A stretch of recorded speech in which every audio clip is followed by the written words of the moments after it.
What do you think are the most effective ways to support the safety of human rights defenders, based on your experience? Foni, I'm going to come to you first. Just reflecting back on this question, I think just going back to 2016, in the year 2016, I lost my dad, and this was because of the conflict that was happening, infringement of rights. And at that point, as a young woman, I kept on thinking, what am I supposed to do? I have been in this field talking about peace building, talking about what needs to happen, and then this happens. And this is just one story of Foni, and there are many, many other stories. I think what needs to happen when we're thinking about the safety of human rights defenders is that we also need to think about the mental health aspect. Most of the time you'd find that we have all these defenders who are doing quite a lot of things, but then the mental health aspect is not considered.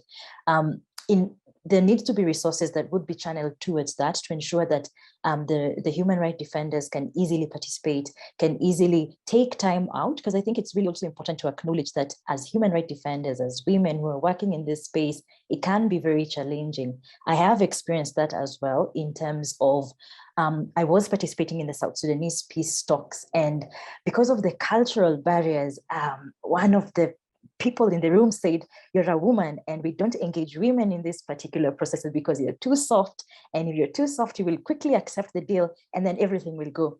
And you know, it took me a long time to really establish my voice within this particular space. So really looking at how do we even go around it?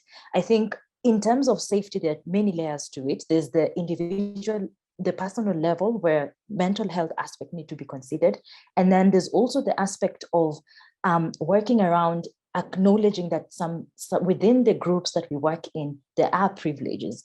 People do have privileges. You'll see that in certain meetings, men will be engaged. They will ask men to speak first. Not to say that men are not capable. They are capable, but then we also need to have that lens of the gender lens.